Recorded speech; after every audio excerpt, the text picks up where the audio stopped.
क्षितिज। क्षितिज एक सार्थक यात्रा नई क्षितिज की ओर, जिसमें आप सभी का हार्दिक स्वागत है।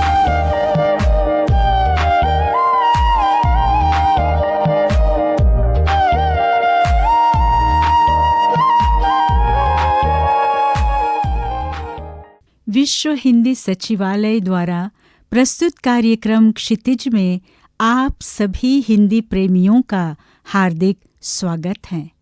डॉक्टर संयुक्ता का सस्नेह अभिवादन स्वीकार कीजिए। हमारा सौभाग्य है कि आज हम मॉरिशस की कर्मठ हिंदी सेविका, ज्ञानदात्री, दीर्घकालीन हिंदी शिक्षिका तथा परिपक्व लेखिका श्रीमती कल्पना लाल जी की साहित्यिक यात्रा पर चर्चा करेंगे। श्रीमती कल्पना जी, आपका हार्दिक स्वागत करते हैं। कल्पना जी मूलतः पुण्य भारत भूमि से हैं और सन 1969 से विवाह उपरांत वे मॉरिशस निवासी हैं। आपकी प्रसिद्ध रचनाएं हैं अमर गीत, सर शिव सागर राम गुलाम, बाल कविता खट्टी मीठी मुस्कानें, शशि किरण, आईना जिंदगी का, एक चिट्ठी माँ के नाम आदि। और हिंदी सेवा हेतु आपको अनेक सम्मान भी प्राप्त हुए हैं, जैसे उत्तर प्रदेश भारत सरकार द्वारा हिंदी विदेश प्रसार सम्मान, फिर परिकल्पना लखनऊ का काव्य सम्मान, कवि कुंभ देहरादून से हिंदी सम्मान आदि आदि। तो कल्पना जी, पुनः आपका स्वागत करते हैं। कल्पना जी, आप कवयित्री हैं, तो एक कविता से ही हम इस चर्चा का आरंभ करना चाहेंगे।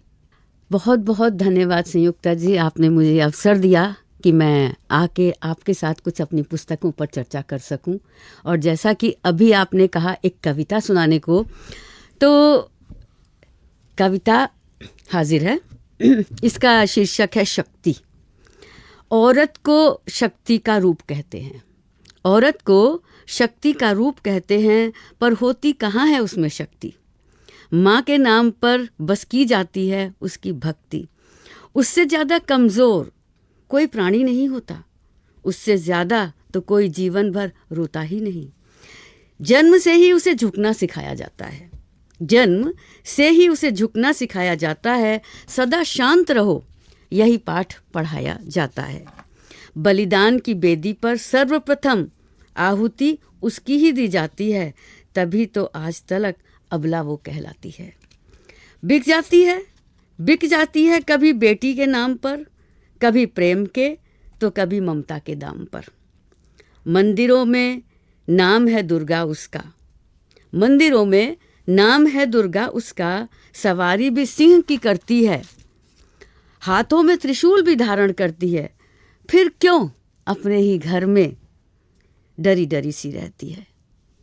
यूं तो उसके नारी के नाम पर भाषण भी दिए जाते हैं, यूं तो नारी के नाम पर भाषण भी दिए जाते हैं, नारी उत्थान के डंके बजाए जाते हैं। फिर क्यों सदा उसे ही हम हमेशा पीछे पाते हैं। कहने को तो बराबर का हक दिया जाता है, कहने को तो बराबर का हक दिया जाता है, फिर क्यों वृद्धाश्रम ही उसके हिस्से में आता है। तो यह तो हुई नारी की बात। बहुत सुंदर कविता, वाह। और हम कहेंगे कि आपने नारी के सबला और अबला दोनों ही रूपों को इस रचना में उजागर किया है जी, क्योंकि नारी की एक आंतरिक गरिमा होती है। बिल्कुल। लेकिन कभी कभी हम देखते हैं कि बाह्य रूप से उस गरिमा को हम नहीं देख पाते हैं, उसके प्रतिकूल ही नारी नजर आती हैं। बिल्कुल। तो वैसे भी आपकी कविताओं के मूल विषय क्या रहे हैं? देखिए, कविता के मूल विषय ऐसा होता है कि जब कविता लिखी जाती है तो विषय सोचकर तो लिखी नहीं जाती। जब जैसे भाव उत्पन्न होते हैं उन्हीं के अनुसार कविता आगे बढ़ती है और उन्हीं के चंद शब्दों को लेकर के आप उसको शीर्षक देते हैं। या यूँ कहिए कि कभी कभी कुछ आप देखते हैं या कभी कभी आप कुछ सुनते हैं, तो उसके आधार पर ही जब भाव उत्पन्न होते हैं तो बस कविता जन्म ले लेती है। जरूर, वो तो स्वतः स्फूर्त बिल्कुल भावनाएं होती हैं कविताएं, उन्हें शब्दों में पिरोया जाता है अवश्य। और वो शब्द ही तब आते हैं जबकि आप उन भावों से ओतप्रोत हो जाते जी, हैं। अवश्य। कल्पना जी, हम आपसे यह जानना चाहते हैं कि आपकी काव्य रचना संबंधी यात्रा कब और कैसे आरंभ हुई? देखिए, काव्य संबंधी यात्रा जो है वो तो मॉरिशस में आकर ही आरंभ हुई। जब आरंभ में मैंने नई नई नौकरी शुरू करी स्कूल में एज अध्यापिका के रूप में, उस समय तक काफ़ी कुछ ऐसा था कि नया देश, नया परिवेश, नई भाषा, तो समय बिताने के लिए करना है कुछ काम, यहाँ अंताक्षरी ना सुनाकर बल्कि कविताओं के ऊपर ध्यान गया। क्योंकि एक पत्रिका निकलती थी साप्ताहिक, उसमें ही लिखना शुरू किया और बस जब लिखना शुरू किया तो वो आज तक चलता ही आ रहा है। जी, बहुत सुंदर। कल्पना जी, आपने बेनौदे दे सैंपियर के सुप्रसिद्ध उपन्यास जो मूलतः फ्रेंच में है, उसका काव्यानुवाद खंड काव्य के रूप में किया है। जी, यह कार्य अपने आप में साहित्य जगत के लिए एक अद्वितीय उपलब्धि है। इस अनुवाद प्रक्रिया के चलते आप अपने अनुभव साझा कीजिए। अमर प्रेम एक गद्य रचना है जो रामशरण जी की लिखी हुई थी। ये जिस वक्त मैं कक्षा में पढ़ा रही थी, पढ़ाते पढ़ाते कुछ ऐसे भाव उठे कि मैंने उसका जो पहला और दूसरा पैराग्राफ था उसको काव्यबद्ध किया, और काव्यबद्ध करते हुए मुझे कुछ संतुष्टि की अनुभूति भी हुई, कुछ नया लिखा, कुछ अच्छा लगा। बस फिर क्या था, उसको आगे बढ़ाया और कुछ समय बाद, लेकिन उसे लिखने में काफ़ी समय लग गया था क्योंकि पहली रचना थी। तो कितना समय लगा होगा? उसे कम से कम 2 साल तो लग गए, और फिर उसका प्रकाशन, क्योंकि जीवन का पहला प्रकाशन था, उसमें भी समय लगता है कि उसके बारे में आपको कुछ ज्ञान तो होता नहीं कि कैसे प्रकाशित करना है।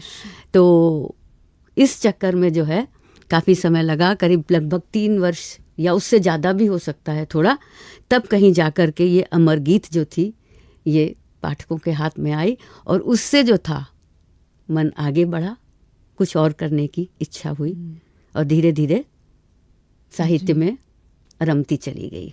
जी, तो आपकी जो कविता यात्रा है बहुत लंबी रही है, बहुत समृद्ध रही है, और हम साथ ही साथ देखते हैं कि सन 2022 में अपराजिता नाम से आपके कहानी संग्रह का लोकार्पण हुआ। जी, कृपया इस संग्रह की विशेषताओं पर थोड़ा प्रकाश डालिए।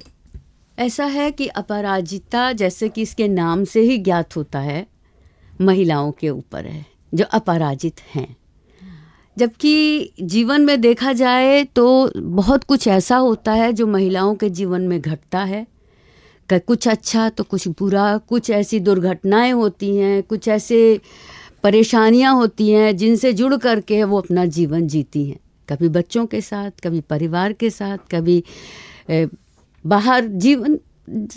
हम देखते हैं कि तरह तरह की बातें उठती हैं समाज में, सामाजिक बुराइयां भी जो हैं वो उसके अंतर्गत ही आती हैं, और उन बुराइयों से लड़ना, उन बुराइयों के साथ आगे बढ़ना और उन बुराइयों का सामना करना, ये सब करते हुए वो अपना जीवन कैसे जीती हैं, कुछ इन विषयों को लेकर के ही अपराजिता की कहानियां हैं। और अपराजिता में 12 कहानियां हैं। ये 12 कहानियां भी जो हैं अलग अलग विषयों को लेकर के हैं, और उसमें नारी को शक्तिशाली भी दिखाया गया है, और कहीं कहीं पर जो उसके अंदर के मनोभाव हैं उनको भी उजागर करने की चेष्टा की गई है।